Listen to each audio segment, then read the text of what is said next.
So magandang gabi sa lahat and welcome back to our show kung saan lahat ng issue ay mahalaga. Nga ba? Kasi dito pag-uusapan natin kung ang mga bagay ay issue yarn. Okay? Maraming salamat sa mga ating listeners dito sa DZUP at sa 91.1 FM Rizal Music FM sa pagtangkilik sa ating show. After our short segment kanina, we will now continue with our next topic, which is very timely and relevant. Siyempre, di ba? Ang pag-uusapan natin for today is about voters education. So ano nga ba yung voters education? Kaya ngayon, we invited a key speaker para tulungan tayong maintindihan ang kahalagahan nito. So before we begin our interview, I'll introduce our speaker. Our resource speaker is Miss Eileen Matute. She graduated with a degree in philosophy at UP Diliman. She is passionate about nation building and community development through her involvement in government and non-government organizations such as DILG, NAPC, and PRMM, among others.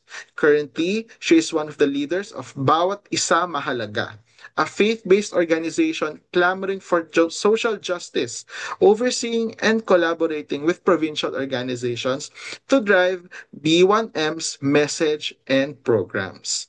So wag na po natin patagalin ang ating interview. Let's all welcome Miss Eileen Matute. Woo! Magandang Hello, gabi po. ma'am. Hello sa inyo. Magandang gabi, Hi. ma'am. Thank you so much for having us Salamat this sa pag-imbita. evening.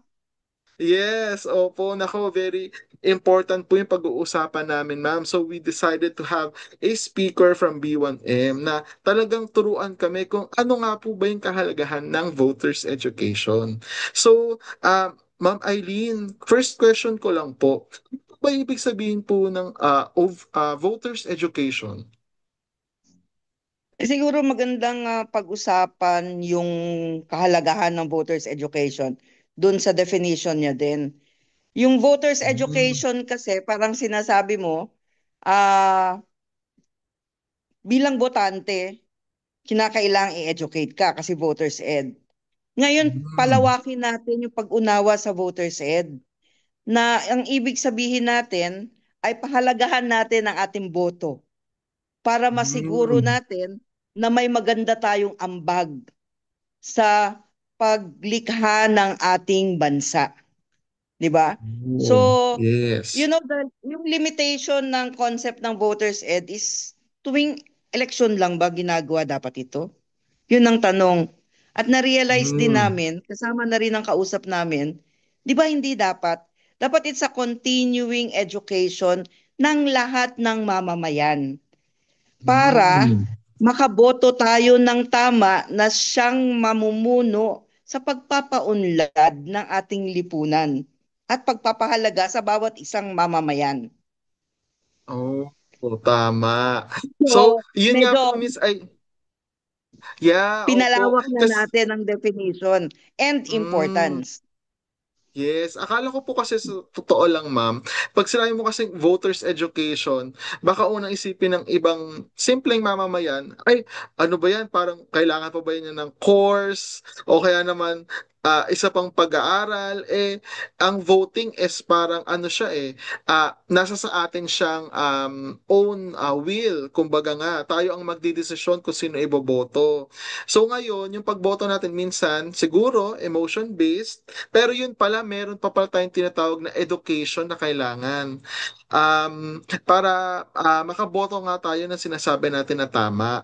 So, Ma'am Eileen, I know na marami kayong ginagawang magagandang programs for your organization, yung bawat isa mahalaga. So, ma'am, ano nga po ba yung bawat isa mahalaga? Ano po ba yung mga adhikain niya? Wow, adhikain talaga. Yung mga ano po niya, goals, ganyan, visions. Yan. Ang bawat isa mahalaga ay isang grupo ng mga individuals na naglalayon na mag-participate sa nation building at ang aming Mm. paniniwala, kinakailangan ang pagbabago magsimula sa bawat isa.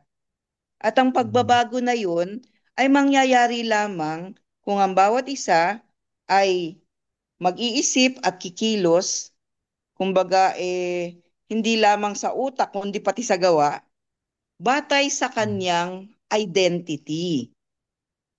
So yung Mm. identity na sinasabi namin, tayo mga Pilipino, karamihan sa atin, number one, naniniwala tayo sa Diyos na ang bawat isa sa atin ay nilikha sa wangis ng Diyos. Diba? Yung image of God, number one. Yes. And our second identity is, tayo, bawat isang Pilipino, ay bahagi ng sovereign Filipino people. Diba? Bawat Yes isa po. sa atin. So yung dalawang yon, wala pa yung senior citizen kasi identity rin pagdating ng panahon. Ah, So, so bahagi yun ng sovereign Filipino people. So yun yung dalawang identities natin na sinasabi natin, if we think and act according to our identity, then we believe we can push yung ating nation to transform into a better one. So naniniwala tayo na dapat merong lugar ang Diyos, ang pananampalataya ang Diyos sa ating pagkilos. Dahil karamihan naman sa atin ay naniniwala din sa Diyos.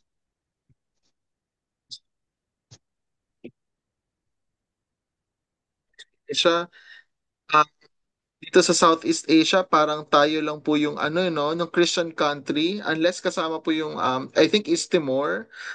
So, yeah, dapat talaga pinapractice po natin yung ating Christianity, kumbaga.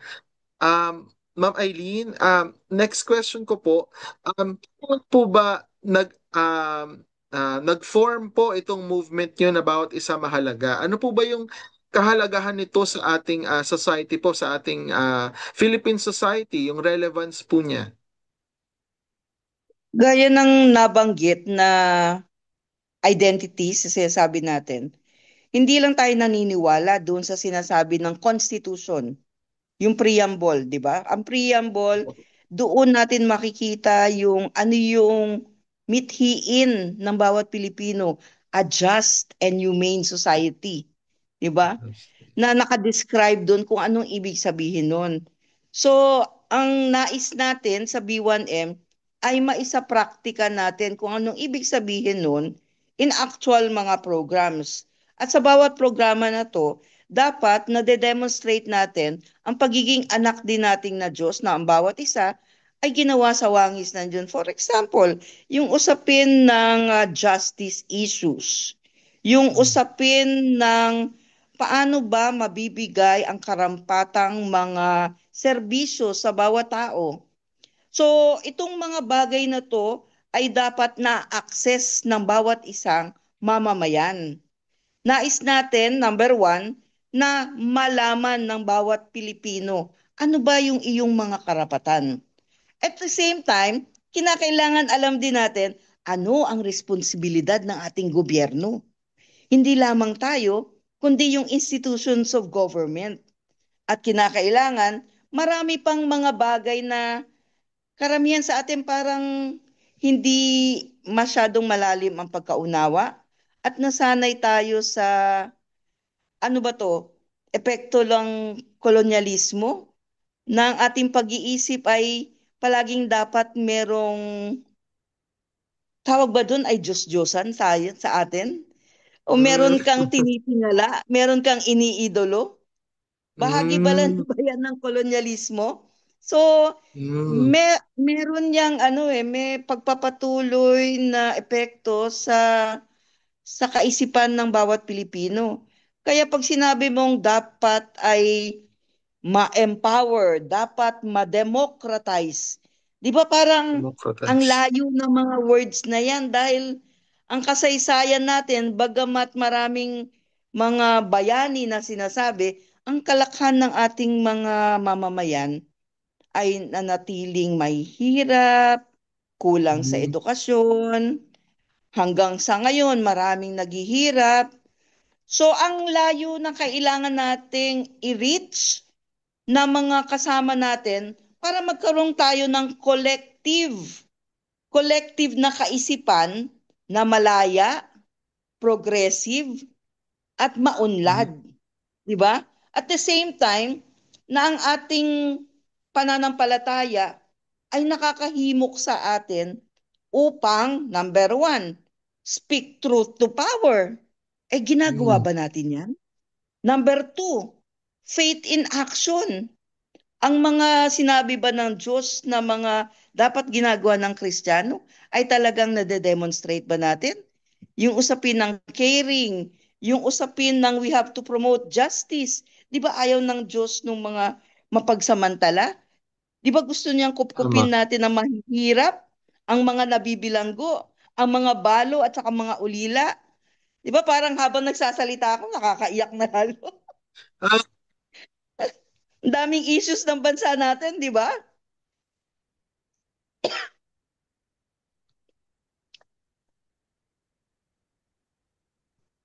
actually po,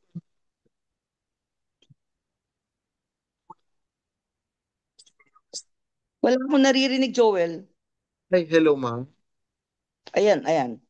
Ayan. Okay po. So, okay na po ma'am? Yeah, yeah. Okay, sige po. So yun nga po eh. Ako po personally parang kung naririnig ko nga po kayo salita regarding sa mga nangyayari sa ating bansa, talaga nga naman pong nakakapanlumo. Kasi especially this season, 'di ba? Narinig po natin raming flooding, raming earthquake. Mm, Kaya mm, parang iisipin ng iba, ito, I just hear this from some other people na baka raw ang Diyos ay parang talagang baka pinabayaan na ang Pilipinas. May mga ganong nag-iisip. So parang masakit sa puso ng isang nananampalataya na ito yung marinig na parang nawawala ng yung kawalan natin ng pag-asa sa mundo, medyo nababaling natin rin sa Diyos. So, I think importante nga rin po na talagang makita ng ating mamamayan na hindi lang tayo dapat umasa sa mga bagay-bagay na nangyayari dito sa mundo, sa gobyerno, pero dapat talaga nakaangkla rin yung buhay natin sa pananampalataya eh. And yung pananampalataya na yun, it would work also in our lives. So parang yun po yung na-impress sa akin dun sa mga na-mention nyo po. And hindi ba meron po kayo, yung, hindi, babanggitin ko lang, kung yung mga tao, ah, hindi kaya imbis na ang Diyos ay tinalikuran tayo, ay tayo ang tumalikod sa Diyos? hmm, opo. That, di ba? Hindi ba sa ating kaisipan, alam naman natin ang mga utos ng Diyos na pwede mong isipin na simplified into the commandments, di ba? Hmm, So, isipin natin, naging truthful and faithful ba tayo sa totoo lang sa hmm, pananampalataya natin? tama. Kasi Opo, opo. kung kung ganun, eh bakit ganito ang kalagayan natin, di ba? Eh, Hmm, kumbaga, itinuruan naman tayo ng ating ama kung ano ang mabuti, kung ano opo, ang dapat. Pero, bakit ganito ang nangyayari? So, di ba, tama. mukhang wag na nating gamitin yung ganun parang kaya Opo, kailangan tama natin naman. balikan. Sino ba ang bawat isa Oo. sa atin, di ba? We go back to our Hmm, identity, we go back to our values. Ano na ang nangyari sa hmm, mga Pilipino? Dati we take opo, pride for being the talagang tinayuan natin ang Kristyanismo sa Asia. Pero anong klase opo. naman tayo sa ngayon? Isipin mo kung anong pagkakilala sa atin ng mundo. Tama po. Actually, part nga po ng ating responsibility rin talaga yung mga actions na nangyayari sa not just in our lives but also yung mga kapaligiran. And just to segue lang into our next question, kasi na-mention nyo nga po dapat na tayo as Christians, as citizens of this country, um, kailangan meron tayong wisdom, di ba po, na may na-mention po kayo kanina. So, yung wisdom po kasi lagi yung sinasabi sa pagboto eh. Kailangan bumoto ng may wisdom, vote wisely. Sabi na nga nung iba, sino ba si Wisely? At ba't kailangan iboto si Wisely? So ano po ba ang iniisip natin about wise voting? What's the qualification po ba that we should look for when we're looking at a politician or we're going to start voting po, Ma'am Eileen? Maganda yan, no? Wisely, wisely. Hanapin Mm. natin si Wisely. Hindi ba ang pagiging wais? Wais yan eh, di ba? Ano ba ang salalayan o background ng pagiging wais? Dahil meron kang adhikain. Di ba? Wais, meron kang interest, meron kang you want to achieve. So, sabihin natin na dahil tayo ay mga mamamayan ng bansang Pilipinas, ano ba yung gusto natin? Siyempre, maraming levels yun, from the personal to the nation building. Ang B1M, we would like to think na yung identity ng bawat isa ay kaya mong tuhugin sa identity mo in relation to nation building. Kaya ba natin yan? Medyo baka masyadong mahabang hakbang, no? Pero yun yung we try to do with yung process ng mga voters education na we would like to think na dapat gawin nating citizens education. Na nalalaman natin na ang interes ng individual ay may kinalaman sa interes ng iba pa. For example, pag binoto mo yung mga alanganin ng mga tao, alanganin, para mabay tayo, alanganin Ani? mga tao, alanganin, kung sila ang manalo, hindi lang naman yung mga bumoto yung maapektuhan. Lahat tayo damay-damay. Naisip ba natin yon kung tayo ay bumoboto? Pag kumuha ng, pag nagbenta ng boto, yung mga tao na sabihin natin 60% of the votes nasa kanila, naisip kaya nila na even yung 40% na hindi gusto yon ay maaapektuhan? Naisip kaya nila na yung mga ginagawa nila na hindi okay kahit alam nilang magnanakaw yung mga binoboto, ang buong bansa din ang maghihirap. Masaya ka nga ng isang buwan pagkatapos mong kumuha ng pera, pero pag naubos na yon at kailangan mo ng panggamot sa may sakit, babalik tayo sa pila-pila. Babalik tayo sa pagmamalimos sa mga naboto na hindi karapat-dapat. So yun yung gusto sana natin na experience na mangyari sa mga voters education session na malaman natin na ang buhay ko ay nakakabit sa buhay mo at ang boto mo ay may epekto rin sa boto ko. Kaya wag mong sabihin, boto ko yun eh. Di ba? Yes, okay, boto mo yan. Pero sana maunawaan natin na ang boto ng bawat isang Pilipino ay may relasyon sa magiging kalagayan ko bilang ako at kalagayan ng ating bansa. Kaya ba natin yon? Mahirap. So yan yung isang challenge talaga. Kaya hindi Vo- po pwede na ang voters education ay during election lang. Mm, Kasi dapat natin maramdaman na yung voting ay dulo na lang ng PC. Ang importante, dun sa panahon na hindi bumoboto, nakikita ba natin kung ano ibig sabihin ng public servants doon sa mga nakaposisyon? Bakit kung nakikita natin na nagnanakaw na pala, sa susunod na eleksyon, binoboto pa natin? Ang dami natin dapat i-resolve at pag-usapan, no? po. Naisip ko nga po na parang yung Napuputol, voters education. Joel? Oo, Ay, sorry ma'am. Ito po. Hello po. nagla-lodge. Oo, yan, better Okay. na.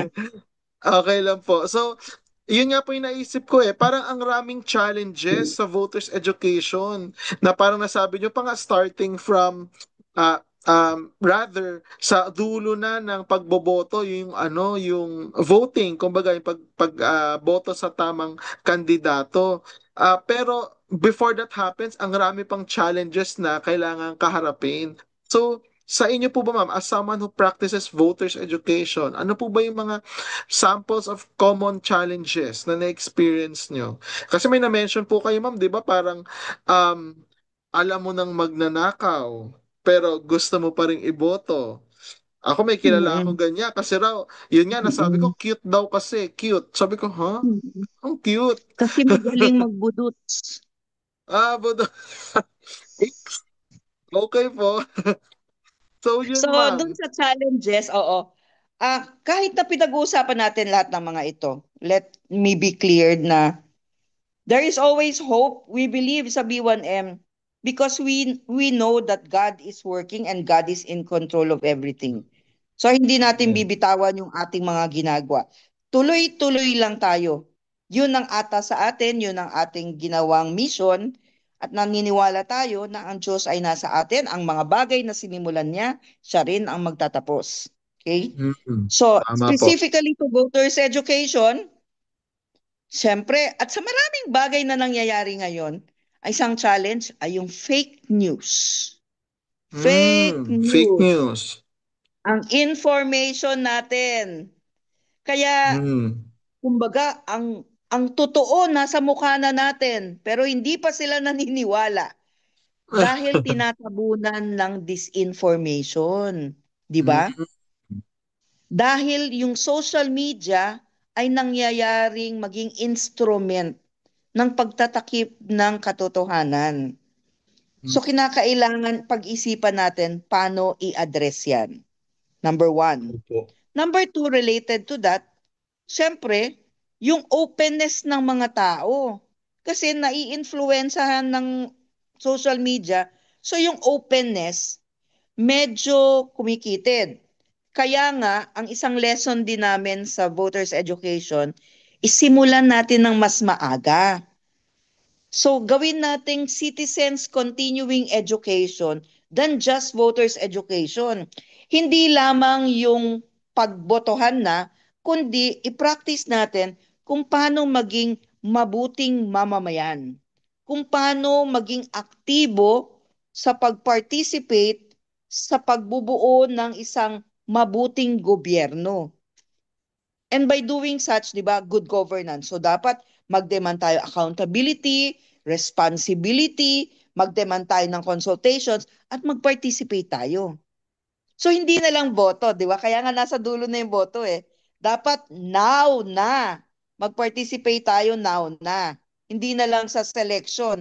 Kasi wala, natalo na tayo ng lahat ng mga Tapos na. may pera, tapos na laban, may SOCMED, di ba? So now pa lang. Mm. Number Opo. three na difficulty dyan, yung patronage politics. Patronage, politics. Yeah, Mm. so may mga tao na yung hinahawakan na yan ng mga political people sa ground. Kaya again, dapat simulan natin yung pagmumulat maaga pa lang para mabuksan ng pag-iisip at makawala sila doon sa patronage politics na ikaw, meron kang sariling pagdidesisyon at ang boto mo ay mahalaga dahil ikaw ay bahagi ng sovereign Filipino people. So Mm. kinakailangan balikan natin ang identity natin ganun. And ang isa pang nagiging challenge sa mga voters o continuing education ng citizens ay yung mga sinasanay ang mga tao sa dole outs. All outs. Parang Yung mga ano maaga po, pa lang. lagay. Oo, 'di ba? Oo. So, kinakailangan i-address natin yung mga yan maaga pa lang na ang mga tao kailangan ng serbisyo, hindi yung limos. Parang Mm. limos, 'di ba? Opo. Totoong serbisyo, tapat na serbisyo mula sa mga lingkod bayan. 'Di ba Lingkod Tagalog bayan. ang ganda, 'di ba? Lingkod bayan dapat naglilingkod, hindi naghahari-harian. Tama po. Tama. So, given nga po dun sa mga example ng challenges na naibigay nyo, Ma'am Eileen, parang naiisip ko tuloy na yung movement nyo po, how do you activate voters education in those communities na for example, dito kasi sa Pilipinas po, usong-uso yung regionalism, di ba ma'am?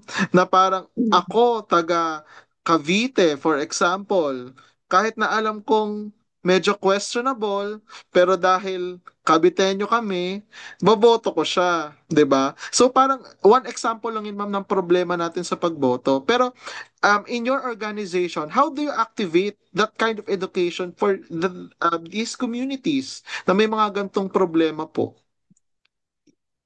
Alam mo, naniniwala naman tayo na for the longest time, marami na mga efforts.